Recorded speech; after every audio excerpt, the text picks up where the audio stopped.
Hey, what's up, everybody? It's Matt Johnson. We are back with another episode of Real Estate Uncensored. This is the place where you get actionable ideas, insight, and inspiration to turn your real estate career into a life of freedom.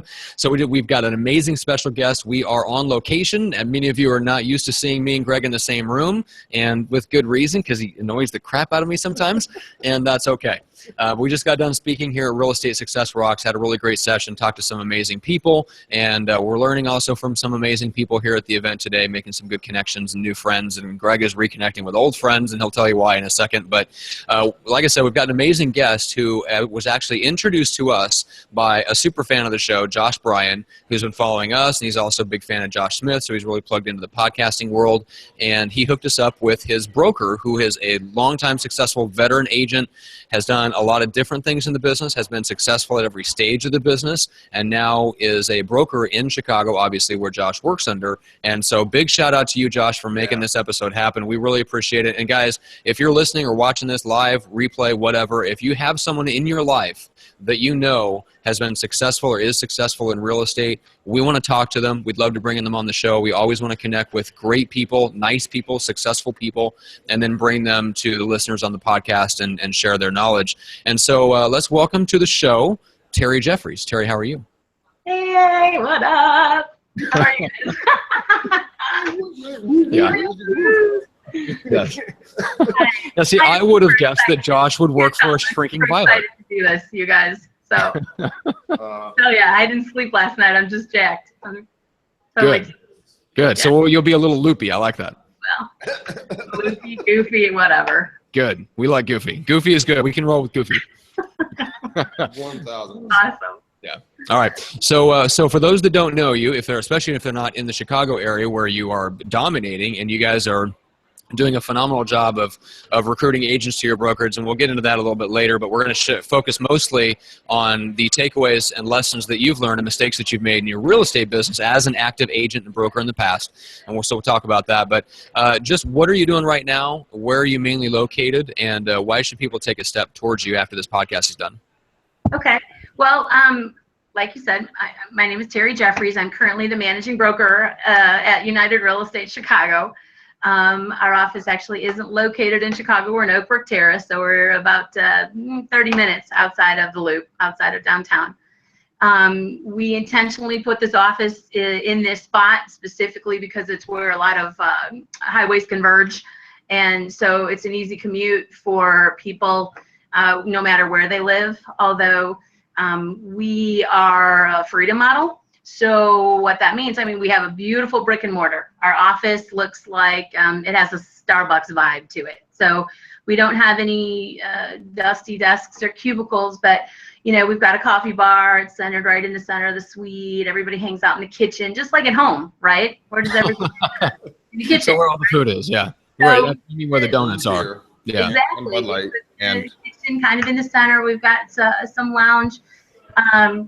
But also everything we do is web-based. So if an agent needs the office, wants to come hang out, we've got Wi-Fi, everything is paperless. And we've got a great atmosphere where they can relax, they can work. We've got conference rooms, they can hang out.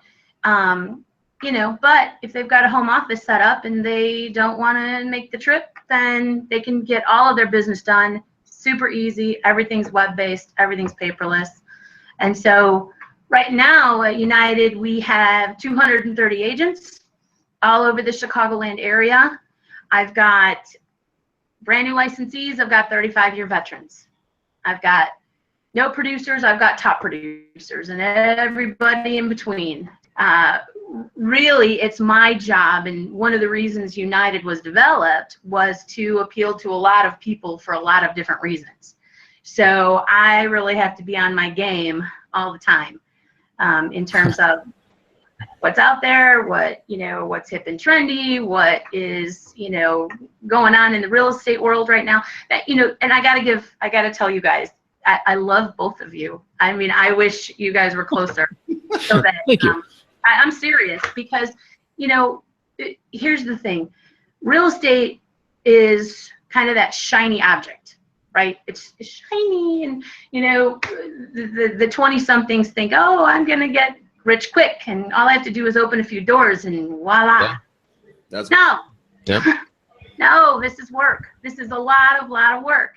And, you know, I just love the fact that you guys are demonstrating the fact that this is work. I mean, you know, Greg, you're not just giving them a concept and, you know, some shiny thing to aspire to. You're actually doing the work. Yeah. People are watching you do the work. I love it. in the trenches. In the trenches, you know, we're doing it. What the hell? I got a random hair attachment. That's disgusting. Bro. That's the horrors of working in the field. You touch another human. But no, it's the truth though. I mean, a lot of times people don't get that. They hear things that have been done in the past, maybe aren't, you know, the person isn't sitting there, oh, I have a problem. How do I solve this problem? I'm inventive. Okay, here's what would work well for me. And then it works and I'm able to share it out with people. And it's so cool. Like today when I was doing the speaking engagement, I think I heard people's heads exploding. Actually, they told me they did. And they told me to slow down, so I was talking too fast because there was an idea that was born out of an issue that I'm like, well, I've got to find a way to solve this thing, and we did. And so I appreciate it. You know, Matt and I, as you can tell, we have a heart for the industry, for the agents, for the success of all the people that actually want to do that horrible 4-letter word called work. But if you're willing to hustle, you can make an immense amount of money and have the life of freedom. Well, and it's funny you talk about solving a problem. That's really why United Real Estate was developed. You know, it was 7 years in the making. We're actually the sister company of United Country Real Estate. United Country's been around since 1925, so 90 years, but they're a split company, very traditional.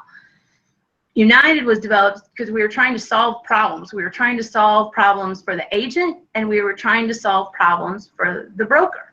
And frankly, we feel like we've done that on so many levels. So. Yeah, and we'll talk about like how you guys have done that a little bit later. But speaking of problems that agents have, let's solve a couple of them right now. So let's give me a couple of things, a couple of mistakes that you made, especially when you were starting out or just when you were looking to take on more clients, more deals. What were some of the mistakes that you made that you wish that you could do over in real estate? Oh, I've got one right off the bat. When I started in real estate, I was 26 years old. I had 3 babies at home. I was broke. I mean, broke. Wow, it's redundant. You said you had 3 kids, so we assumed. Yeah. And it was, you know, I didn't understand what this was to begin with. I didn't understand that, you know what, this was a small business, that I was going to grow and create my own small business. I thought, well, I love houses. I'm just going to open a few doors and, you know, people will love me and I'm just going to make all kinds of money. Well, we all learn that's wrong. And I think what I had to learn first, and I'm glad that I had a great mentor. First of all, guys, if you're starting out in real estate, God, please get a mentor. Find somebody, a friend, your broker, you know, I'm from a real estate family, so you know I had people that were before me in real estate, but get a mentor. I had to discover that the conversations I was having with clients, my end game wasn't to get the dollar at the end of the transaction.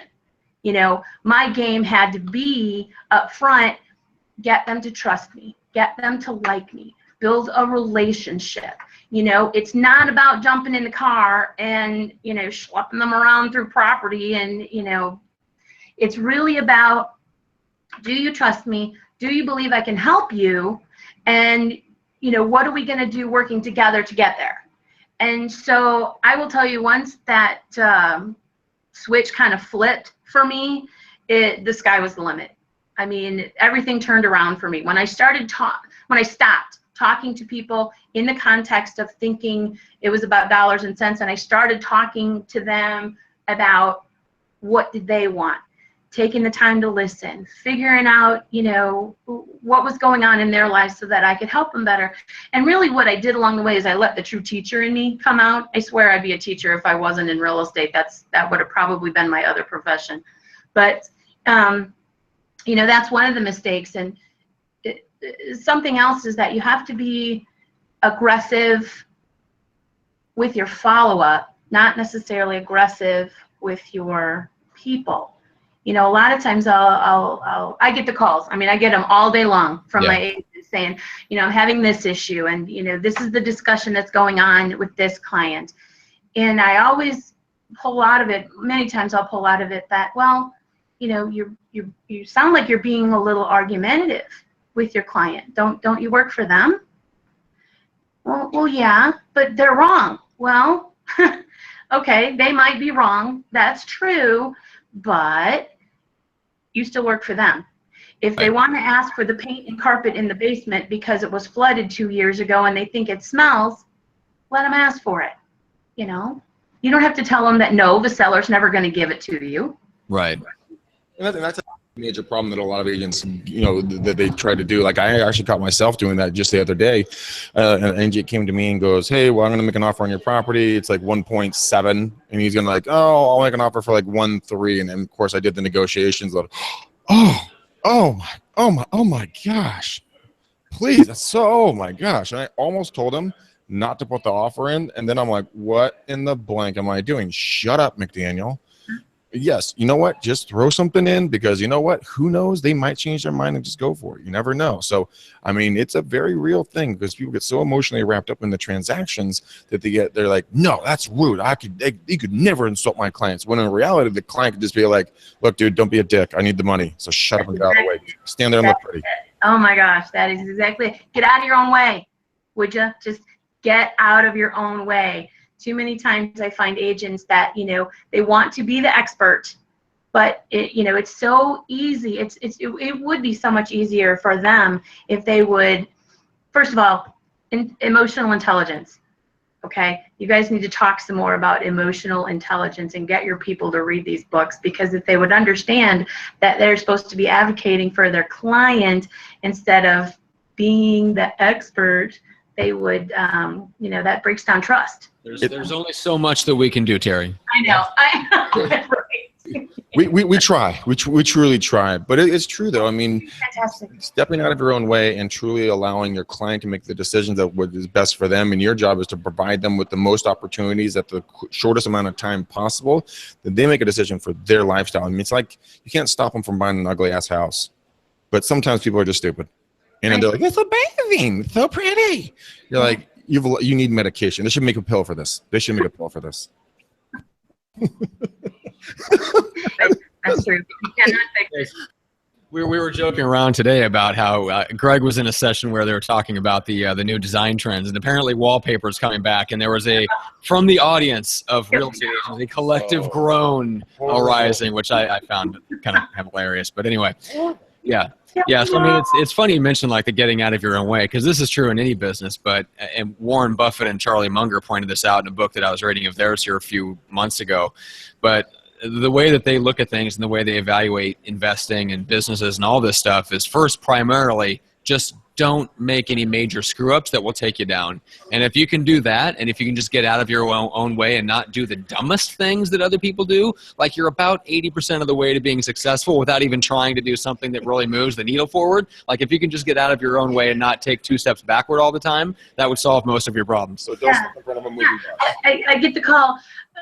My clients went and bought a house with another agent, or they went and bought a for sale by owner. I said, okay, why do you think that happened? What happened? And then they'll start to tell the story, and the story entails something to the effect of, well, they wanted to put an offer on this house and it was $10,000 below list, and I told them they were stupid and that the sellers would never accept it. And well, look. If that was your response, okay, learn from this. This is a lesson. If they want to make an offer $10,000 below list, you smile and say, that would be great. I'd be happy to make that offer for you. However, understand there are certain market conditions that may not make that happen for you. Here's what's going on in that neighborhood right now. And, so, I mean, you should have set the expectation for the buyer that if the seller comes back at full price, here's why. And I would love for Greg to share his script for how he prevents those situations from coming up. So why don't you do that, Greg? Well, thank you for handing me the conch. Now I can speak.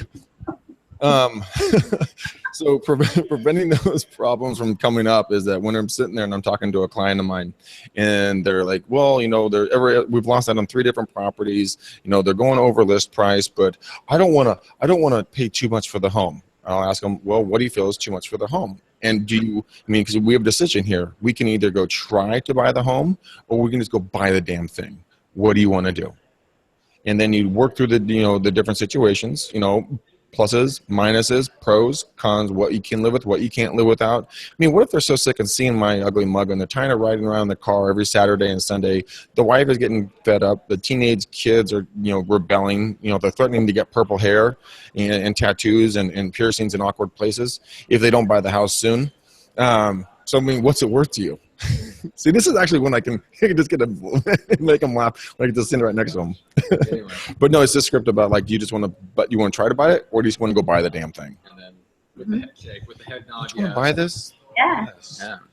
Exactly. If it's a bad house for them, you need to, advise them on why it's potentially the wrong home.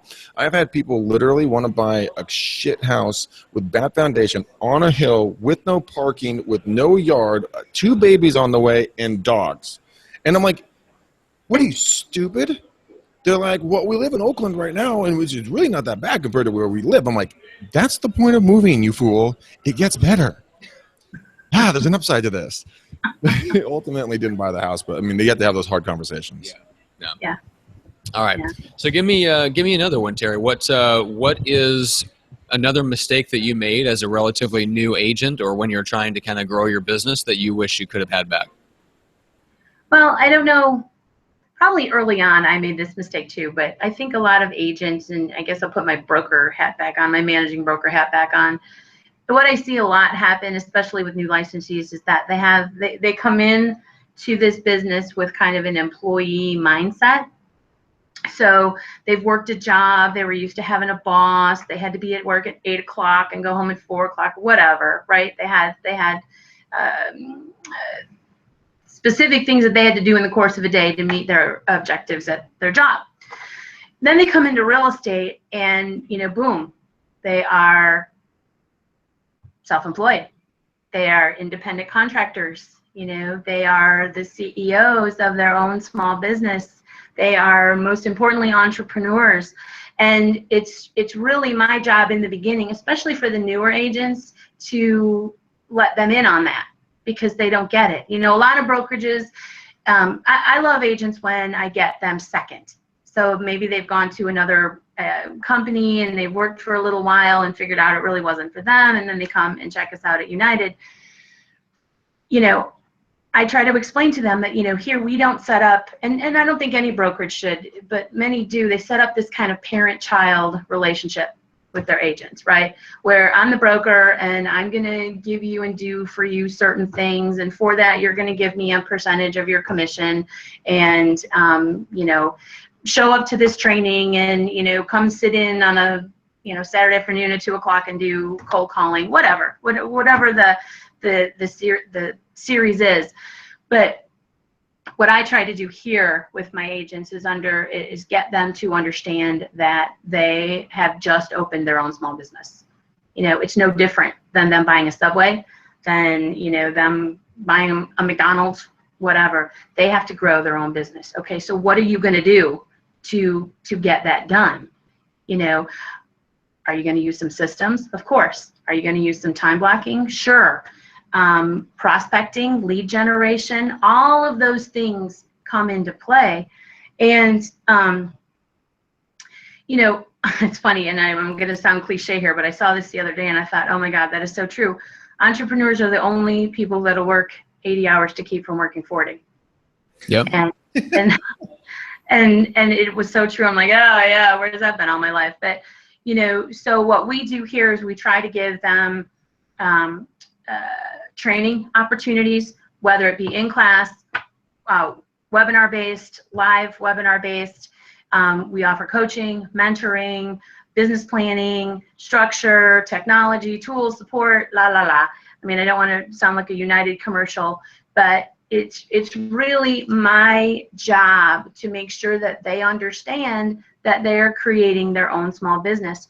And I think that I've had veteran agents come in here, and I've actually explained it to them in that context, and they're almost like deer in the headlights. You know, Yes. Surprise! I, for one, am shocked. They never look at it like that, you know. And when I'm interviewing them and I'm asking them questions about, okay, what do you think you need to grow your business? You know, what do you think you're missing in your business right now? What do you need help with?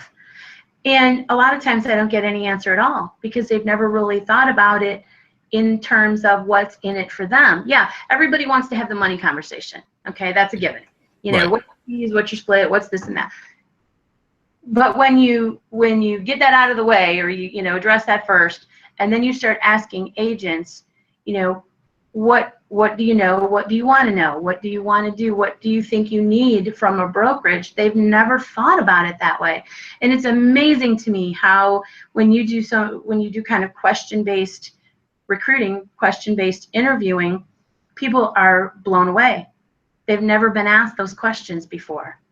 And so really what I did was I took the skills that I developed when I was an agent, working with buyers and sellers, same technique, just different audience, right? 100%. Asking questions. Mr. Seller, what do you want? When do you want to move? How do you want to move? What price do you want for your house? Are you relocating? Are you divorcing? I mean, we go through all of these questions, right? So I just took that skill and I use it when I'm interviewing agents and recruiting. And here we are, 230 people later. Hey, you know what's so with these questions that you're asking the agents, you know, what have you found to be some of the most profoundly impactful questions that you've had the biggest aha moments with these people, and the ones that have kind of transformed their lives? You know, if you could share that with a few of the folks that do not have the honor and privilege of working with you, you know, maybe that are anywhere around the world that listen to our voices or watch our funny faces, you know, what are those questions? And, you know, how did you come about to asking them? Was it based out of necessity, or was it because this is something that you were told, or you're like, this question should be asked but never is? Well, you know, I ask them, you know, what's important to you? I mean, it's the generic question, but what's important to you to help you? What do you think you need to help you grow your business? And inevitably, the answer bubbles to the top all the time. I need training. Okay. What kind of training do you participate in now? And most people will stumble. You know, they'll say they watch webinars, or they go on YouTube, or something along those lines. They really don't have a good answer, and it's really because they've never obligated themselves to making sure that they are planning in their day for training every single day. You know, I mean, if you're going to work a 10-hour day, one of those hours better be investing in yourself, right? You need to invest in yourself. 100%. Yeah, absolutely. And that comes back down to time blocking that we were talking about earlier. I mean, at a minimum, you fools, and I'm talking to myself when I say this, spend time training, learning, watching our podcast on a ridiculously large amount. I mean, whatever. Binging, yes, like an alcoholic would be. And see, I got to tell you, that's why you guys are helping me out so much, because look, everybody's busy, everybody's mobile now. You know, I call them my 20-somethings, but the ages, the 25 to 35 age range of the new generation of agents, right? They want to hear you guys. They don't want to hear me. They don't want to see me standing in front of a classroom, you know, droning on about foundational real estate. Not their bag. I get it. So, you know, I can easily use you guys, and I'm using you quite often, by the way, use you guys to help me get these people motivated, energized, educated, you know, into what's going on in today's real estate. So, you know, and I'm learning along the way too. So everybody wins. You know what, Matt and I would it'd be our pleasure to kick your agents right in the patootie when they need it. Yeah.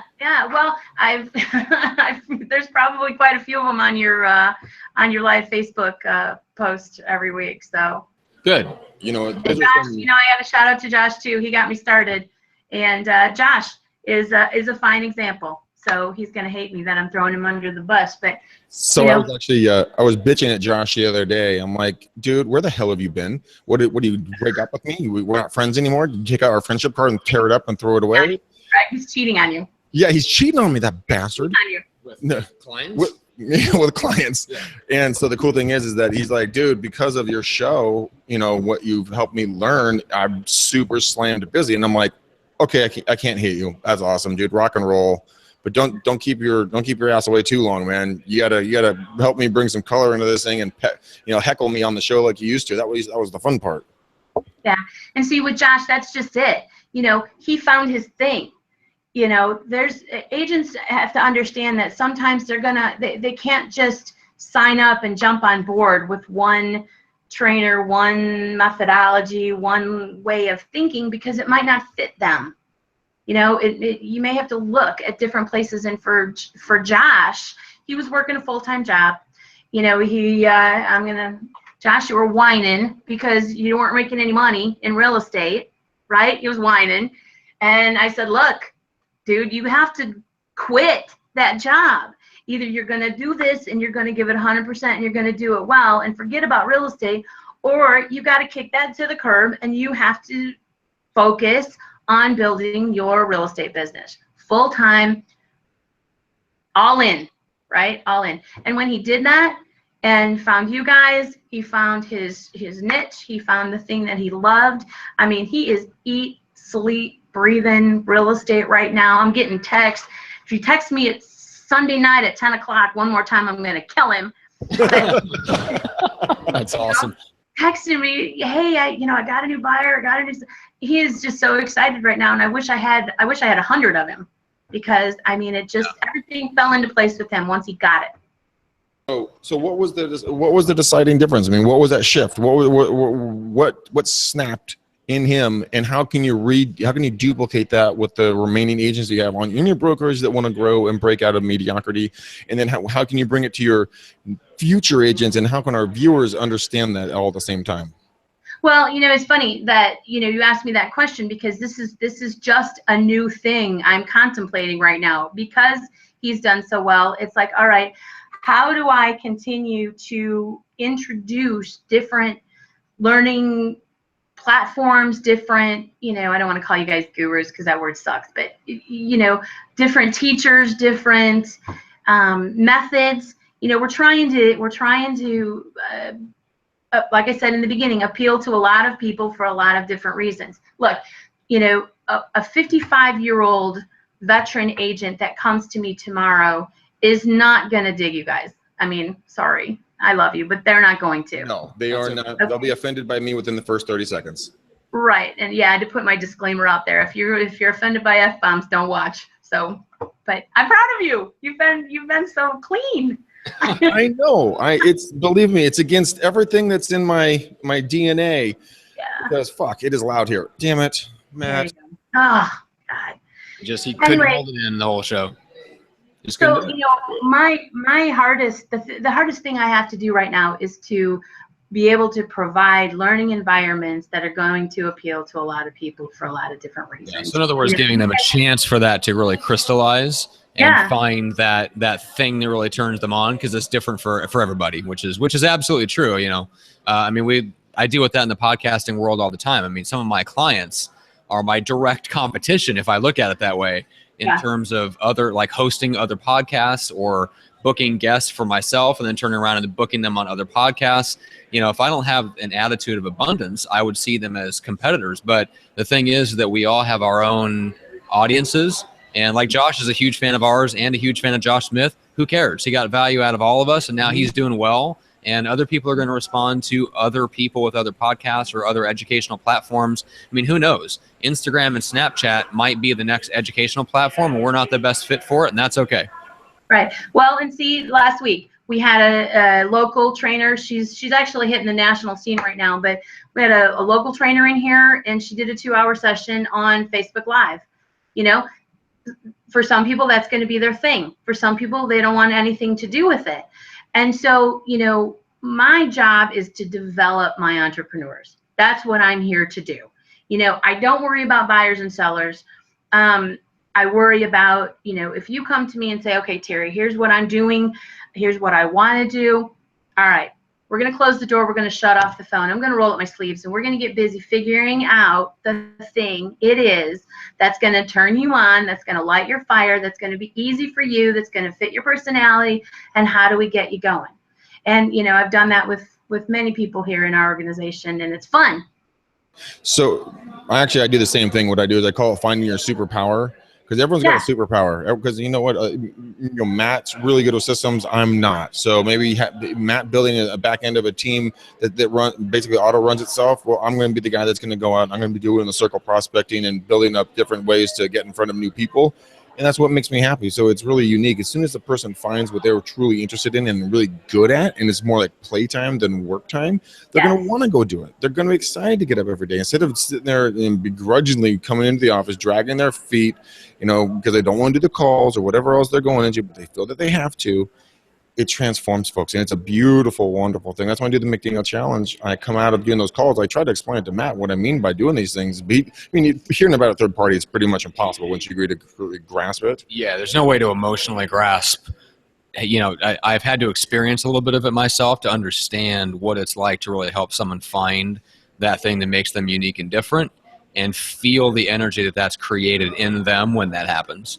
Yeah, and there's nothing like it. Yeah, and you know what? That's really kind of my claim to fame here. I have to tell you, when I first accepted this position, and I said no for a month, and I like, no, I'm good. I don't want to be an employee. It scared the hell out of me. I didn't want to do that, right? Because I'd been an entrepreneur all of my life. Didn't want to be an employee. Luckily, they gave me the latitude. I was the 4th person hired here at United, so I had a lot of latitude to develop and collaborate. This kind of feels like it's my baby, and I'm going to own it. But originally, I kind of felt like, oh my God, I have to be in the office from 9 to 5. How am I going to do this? I'm going to kill myself. There's no way I can do this, right? And, I got to be on what? I have to be in meetings and on webinars. Oh, not my bag. Can't do it.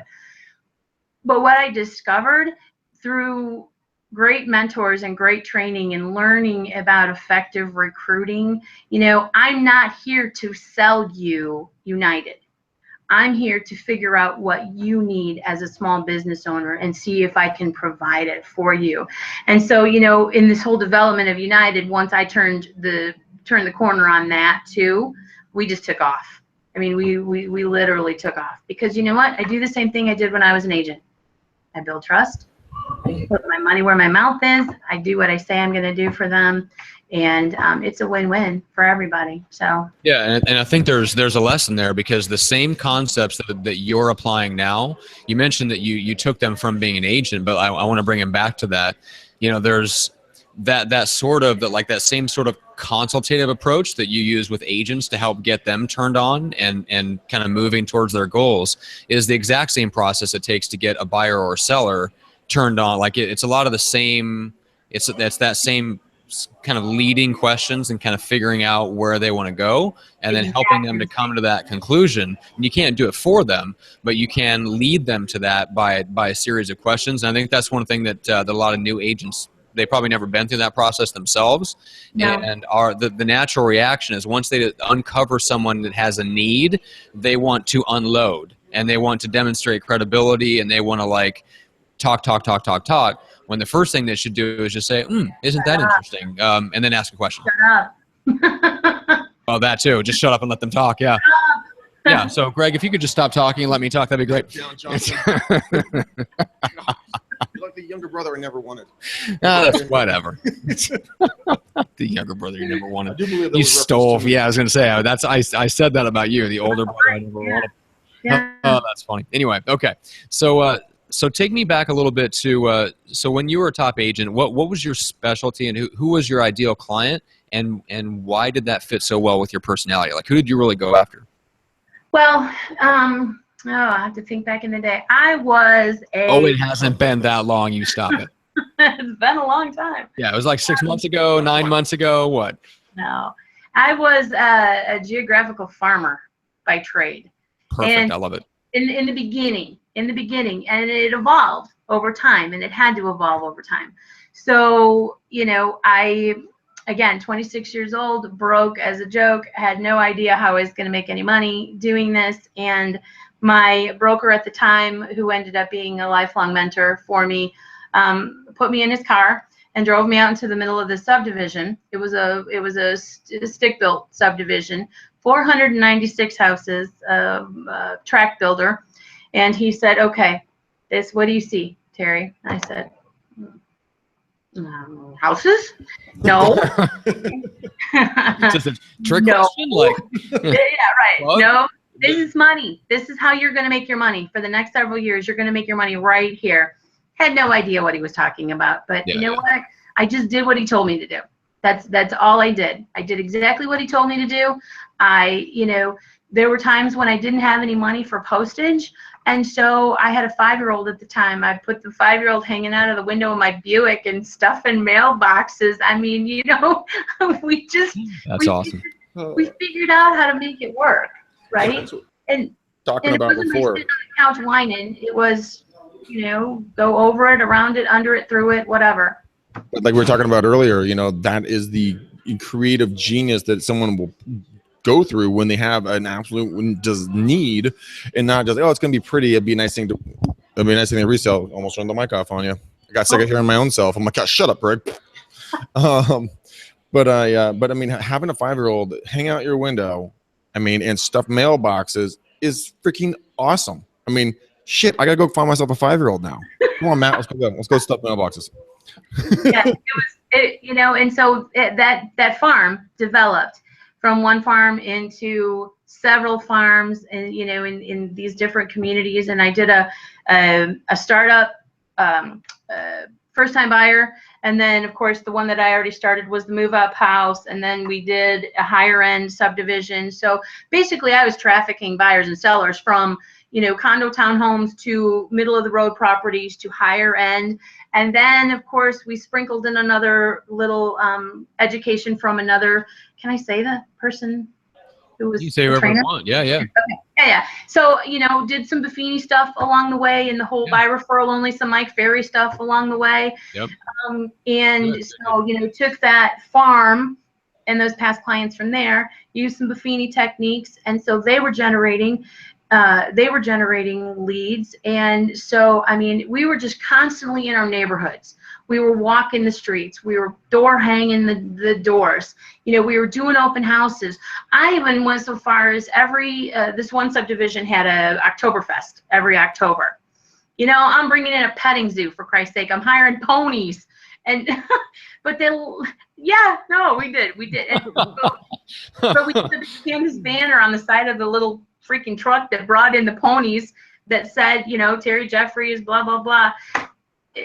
They loved us. I made so much money out of 496 houses. You have no idea. And I'm not being braggadocious. I'm just saying it's possible. No, it's funny. It doesn't take that much. We've interviewed Jason Hartman in the past on the show, and he said the exact same thing. That's how he got started.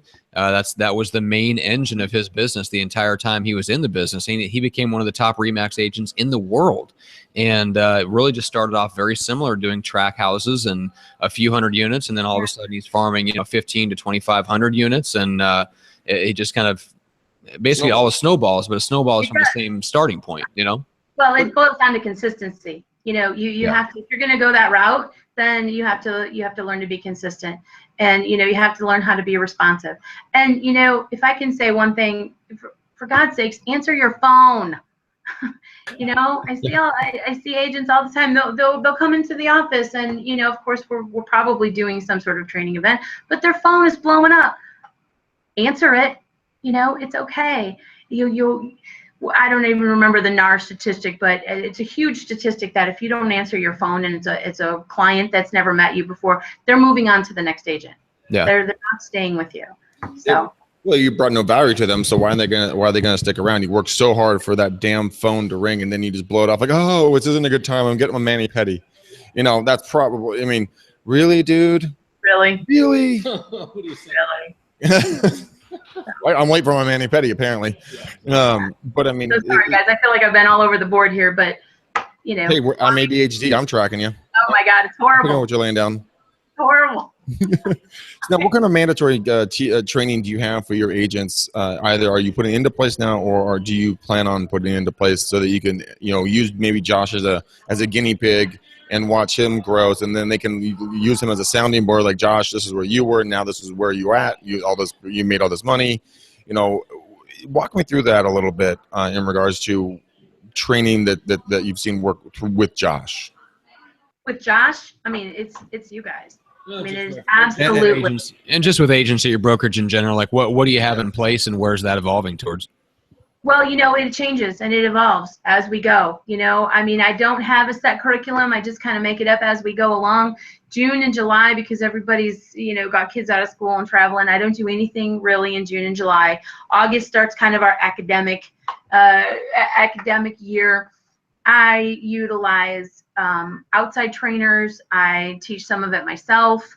We do everything from advertising and marketing to every aspect of social media. I mean, my God, you could train 50 classes on social media alone. So we do a lot of that. We do roundtables where we do kind of role play with buyer consultations, listing presentations. We do the foundational real estate stuff has to stay in place, because when you get new agents in, they have to learn how to do a CMA. They have to learn how to evaluate property properly.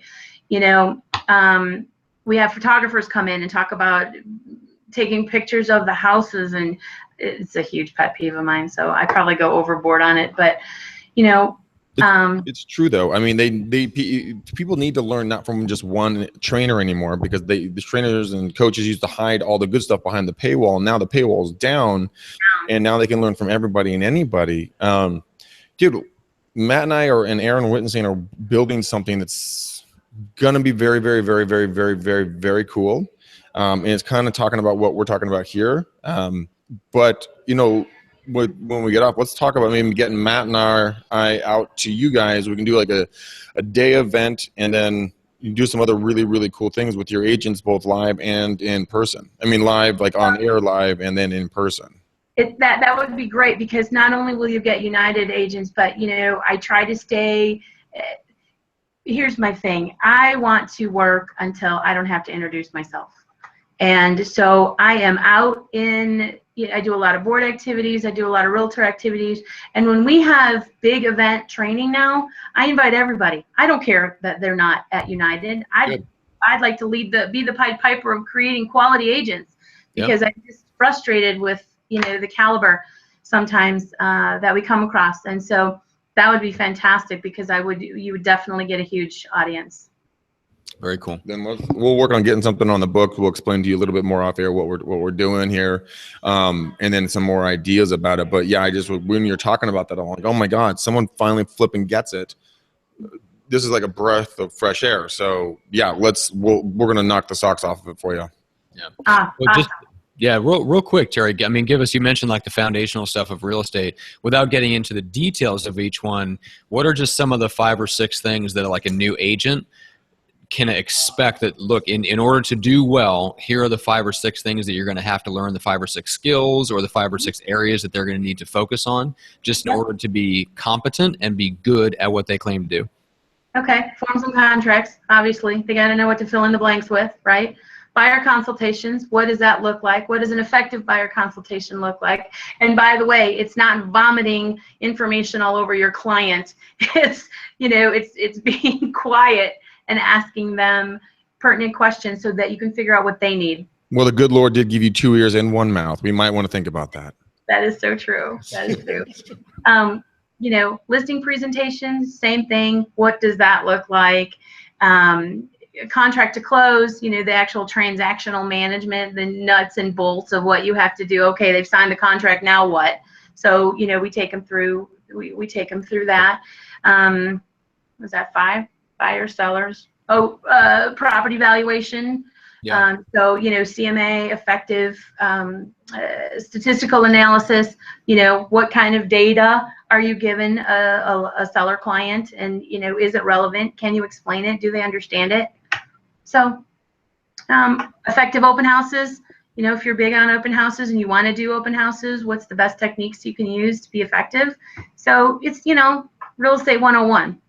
Yeah, there was a thing that I'll get it out of my bag here before we get off of it. I heard about today. It's called Real Property Reports or something along those lines. It gives high in-depth information about different properties, markets, absorption rates, conditions, all kinds of stuff. And it's not that expensive at all. I'll grab it before we hop off here and make sure I said it right. But yeah.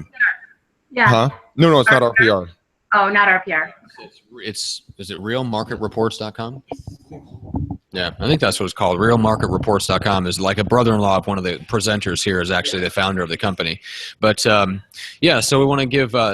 So while Greg grabs that, Terri, why don't you refresh everyone on how they can take a step towards you, learn more about what you do, and connect directly with you. Well, you can call me anytime. 630-748-4660 is my office. I'm there 9 to 5. My cell phone, 630-514-1459. I do answer my phone all the time, evenings and weekends. You can get a hold of me. I answer my email, tjeffries@UnitedRE Chicago. Wait, see, I had to change everything over to Gmail. Now it's screwed up. Oh my God. tjeffries@UnitedREChicago.com. It's my Gmail address. You can email me anytime. And you know what? If you are not interested in changing companies and you are interested in coming to some training, reach out to me anyway. You know, it's about creating quality people in this industry. You know, me having 300 agents will just be a natural byproduct of my service. And so I'm good with that. We're both writing down ideas. I'm writing down ideas for you. Let's say, you know, maybe some agents can't make it in, or maybe they'll fear that their broker would retaliate on them if they did show up. Maybe we could set up a live Facebook feeds, you know, and start teaching agents that way, so that it could be a soft open to you and your brokerage, and people wouldn't have to be like, I'm being seen with the enemy, I can't do it, my broker's going to kill me. But you're still going to train up an agent that's going to be an effective, you know, counterpart when you guys do a deal. So you're not in there's no liability, and also you can actually get the job done smoothly with some educated individuals. Yeah, you know, I think that would be great, guys. You know, I actually admittedly rely on you guys quite a bit for, you know, for my next generation realtors and what they need to know and what they need to learn. So I'm constantly going, hey, go on Facebook, watch these guys, go on YouTube, watch these videos, you know what? And after you've spent a few hours listening to them, then come back and talk, you know. But I've also got the foundational stuff that, I mean, you know, I can put my head down and go to sleep, and my mouth can still go la la la la la. I feel the same way at times on our different subject matters. We're sitting there just going like, I'm safe. All right, when you walk up to the front door, this is your script. Right. All right, guys. Well, let's bring this one home. So everybody should reach out to Terri, especially if you're in the Chicago area, obviously, and learn more about not only what the brokerage does, and but also the training events and things like that, and just connect with her because she knows her stuff, and I know she has a heart to help. You can tell. I mean, that's why Josh hooked us up. Obviously, we have the same heart, so there's definitely an alignment there. I think that's why we enjoy having people like Terri on the show so much. Is like anybody that really aligns with that heart to help other people be more successful, especially agents who might otherwise fail out of the business. I know that, Greg, that's always been a big part of your heart, and it's a big reason that we started the podcast is, look, we want to help people that would normally fail out of this business completely in 2 years or less. We want to help them be successful and build a life that's we know is possible in real estate. I mean, it's the greatest industry for being able to be an average person of average intelligence and build an incredible literally whatever kind of business you can imagine. Yeah. I didn't say that. You just piped in. You're I said average. I would consider myself of average intelligence. So we're on the same boat. All right, pipe down over there. Anyway, all right. So that's our heart. So along those lines, so guys, if you check out McDaniel Real Estate Systems, that's our site. You can get all of our stuff from there. You can get Greg's free scripts, which has got links to the videos of him actually saying the script, so you can hear the phrasing and tonality. That download's free. Go to farmlikegreg.com. That's the video training course that we did last year on farming. So Terri, you mentioned like kind of how you got started, the 3 tiers of the farms that you built. Dude, that's exactly, we went through the exact same thing. That's what Greg has done for years, and how he runs his farms. And so we literally broke that down step by step. It's like 8 videos. We went into cold, warm, and hot prospecting, literally everything that you can get on prospecting, social media, combining that with farming, how many homes should be in your farm, how to figure out the turnover rate, how to figure out whether there's a dominant agent, and then how to use Zillow, how to run events in your farm, the whole 9 yards. So that's all there at farmlikegreg.com. That's really the only thing we offer that's paid. Everything else that we do is free. And a lot of the content you can get in the video training course, if you go back and watch all of our episodes, you could piece it together very slowly, but if you want it in more condensed fashion, like that's what the training course is for. But I mean, there's so much stuff out there. It's not just ours. You can go check out Josh Smith's podcast. You can check out Patrick Lilly's podcast. The information is out there, but Terri, like you said, you got to find what it is that turns you on and you know, if you're a new agent or restarting in the business, it's really all about finding what turns you on. Because if you can figure that out, all the how-to stuff you can get taken care of. Well, and you got to just do it, right? You got to roll up your sleeves and you got to do it. I mean, it's you know, this isn't for the faint of heart. You know, this is work. Yeah, I don't know, you just lost half your audience. Wait, there's work? Like they just shoulder rolled out a plate glass window. It ends up being easier work. It ends up being fun work when you find that thing that turns you on. So I'm with you guys. That's true. And if anybody, so if you know who Rory Vaden is, he wrote a book called Take the Stairs. He was the keynote speaker at this conference this morning, and he brought out the point. It was a great presentation, but his main point was, look, self-discipline and getting to your goals is all about having the vision to accept the short-term sacrifices for the long-term gain. But the real secret of it all is it's really that, like, the fastest way to the quote, the easy life are just the tougher short-term choices. So it's counterintuitive, but if we want an easy life, it's really just about making the tougher choices now, because then it creates an easier life for us in the future. Absolutely. Love that point. So anyway, like I said, we'll bring this home. We've got a ton of background noise. We're at an event here, so I really apologize, guys. I know this is not the cleanest audio that we usually have. If you check out the other podcasts, it will not obviously be this way because we're not physically on location at an event at all of our other podcasts. But Watch, they go back to the only one they watch is you and me and Aaron in White Plains, New York, and then we're like, damn it, that audio sucked too. Yes, exactly. Hold on. So, guys, with regards to giving back to the community and real estate agents, you guys may or may not know I do something called the McDaniel Challenge. It is when you and I get to spend an hour and a half to 2 hours together, and it's free coaching. That's what it is. It's 100% free coaching. There are no strings attached. There's no like, hey, buy now for only instead of $59.95 for $24.82. No, nothing like that. I'm booked up until April 17th. I want to say right now of 2017. It's freaking ridiculous. But if you guys want this, I'm going to help you. I'm going to stop, I'm going to help you guys get unstuck. Okay. Anything that's stopping, blocking, or hindering you from that life that you want, dude, guys, look, I'm not baby Jesus. Okay. I'm just a real estate agent that's been doing this for a long time. I think Terri just shoulder rolled out with a coffee. Like, plop. But I've just been around a long time, guys. I've had the privilege and honor to be around incredibly good agents and just sit at their feet and drink from the goodness of their knowledge. And so, you guys have heard my story. I want to give back to you guys and to everyone around me that if you guys want to learn, I am here to help in any way I can. If I'm not the right guy, I'll give everything I can and then refer you out to someone else that might be a good fit. So, you know what, guys, get a hold of me. 925-915-1978 is my cell. Again, 925-915-1978. Go follow me on Facebook. Please don't friend me. Facebook doesn't like me. They won't let me have any more than 5,000 friends, those sons of bitches. So we got to follow. Send me messages there. I'll be doing everything and anything I can to get back to you as fast as humanly possible to get you any piece of knowledge that I can. So that's an incredibly long pitch for the McDaniel Challenge. Now that Matt's completely stunned, I'm going to give the mic back to him so he can wrap this thing up, put a pretty little bow on it. All right, guys. All right. So Terri, thank you so much. We really appreciate you coming on. This was a lot of fun. It was my pleasure. You guys are great, and I really enjoy this, so thank you. Yeah. All right. So much fun. Thank you, Terri.